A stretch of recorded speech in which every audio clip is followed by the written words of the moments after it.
Right, a little bit of an introduction to pencil drawing. So just first of all, looking at some different pencils that you could use. Most people would probably find they've got an HB pencil in the house. So these are the grades of pencil. You can just about make it out on my pencil there. It's a little bit worn out, but this is just a Norris School pencil, and the Stedtler range. But that's perfectly straightforward pencil that lots of you might have used in school or have at home, and it's absolutely fine to do this sort of job with. An HB is like an all-round pencil, and for the size of tonal drawing that would be looking at doing here, it's perfectly good for that. What you're looking for in a pencil is that you can gently build up the tone, so you can make some gentle strokes and actually layer the tone up. And if you listen for the sound of the pencil, you'll hopefully hear a difference in one of the others that I'll show you after. But that's layering up quite nicely, and I can keep pressing harder and harder and getting some nice rich tone. You can also go in with the pencil heavier when you want to straight away and get a really good sort of range and tone. So that's a good all-round pencil to be using, and I can make it really light as well. This is a softer pencil, so this is a 2B pencil. Again, some of the ones that we would use in school. This will be okay for this task. If you had an HB, I'd use an HB instead. This is a softer pencil, and you more quickly achieve a rich dark tone with it. It's a lovely quality.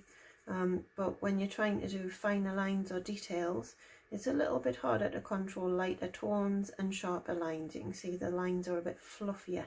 Probably the best way for me to describe it. Just be wary. I absolutely love the look of this pencil from the Baltic. I love a bit of style going on in a pencil, but actually when I start to use this for drawing, it's just not great. It's a little bit weak. It takes a long time to build up to heavy tone, and I can't actually make that tone match the tone I achieved with the first two pencils. And this is where we do a little sound test. If I start building it up, I'm going to do it for me. It gets sort of a little bit waxy. It's actually not doing this. You can hear a little sort of tick tick of the sound sometimes when the wax builds up with a pencil. It's not too bad there, but that has been really hard work to get to that point, and actually it's harder to control here. I'm increasing the pressure there, it's not making a huge amount of difference.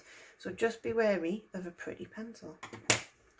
These are really good mechanical pencils that you can use. This one's a rotoring one, and inside I've got graphite that's an HB. You can get sort of, I quite like working with 2B in this because it doesn't, you can still get a fine line, but you've got a nice soft rich tone. So those are really lovely to work with. This is one of my favourite pencils to work with. So I'd highly recommend those. If you know, sometimes you lose track of what kind of grade pencil you've got inside, that's the only thing. But that's lovely to work with. For today, because I think it's the most common thing that you would use, I'm going to go back to just using this kind of pencil. The first task that I want you to do is actually to see what range of tone your pencil can achieve. And that's the first thing I would do with any pencil that I was using. So if I was going back to use one of those, I'd recommend that you do that. So in this first box at the top, I want you to try to achieve the darkest pencil that you can. So I'm going to change direction. I want you to practice your control as well. So trying not to go out of the lines of the box. And we're going to build it up.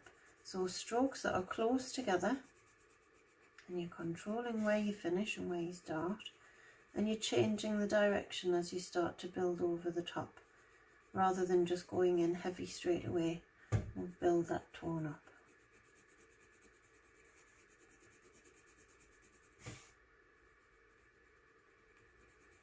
So quite easy to do because you can just power on in there and build it up really dark. Probably the one that takes the longest, but you don't have to think too much, you're just pressing as heavy as you can. That's probably a decent strength of tone for this particular pencil. If I was using a softer pencil, I'd probably get a little bit darker, or my favourite HB rotoring one, but that would do. for a nice drawing. Now the idea, probably realise, is just to get a step lighter as you go, and what we're hoping is that the end box here we end up with just leaving the white of the paper. It all depends how you go. That's what I'm going to try and aim for. We'll see. There's nothing wrong if you're definitely seeing a change in the tonal grade and it's getting lighter each step. By all means add a few more boxes on, and that's just demonstrating that you can control the pencil to get a wider range.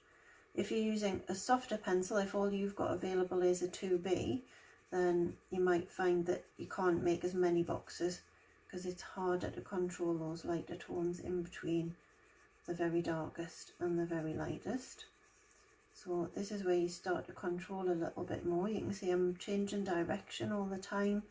What we're aiming for here is looking at skills for tonal drawing, where we're looking at sort of accurate representation and getting very smooth pencil graphite down on the paper. There's so many different ways to draw, so this is not, please, the only way to be successful at drawing, but it's a brilliant skill to get under control. Understanding where to apply tone, how to apply tone, how to use it to your benefit in your artwork works across lots of different media. So if you're going to develop your skills as a painter, if you're using watercolour, all sorts of different kinds of paint, inks, if you're working in different other media and textile media, you might be using it in batik in all sorts of different ways. So when you're doing photography, that's something that I teach my photography students, that they're looking for a lovely range of tone in a photograph. This is where it starts to get a little bit trickier, as it takes a lot of control. So you're thinking about how much pressure you put down with the pencil and trying to make that quite even across the box there. I might come back to some of these as I go. I'm not too happy that there's enough of a jump between number 2 and number 3, but we'll see how we go. That's a little bit lighter. Light is still here, so we need less strokes. My voice got quieter as I went lighter there.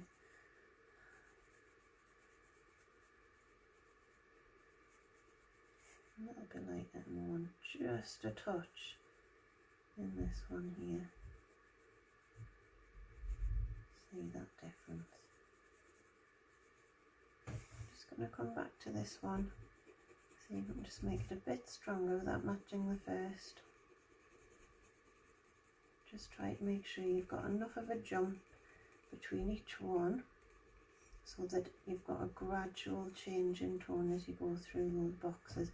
I'm happy with that to that now, but here I just want to even this out a little bit. It's a little bit patchy. And back in over the top.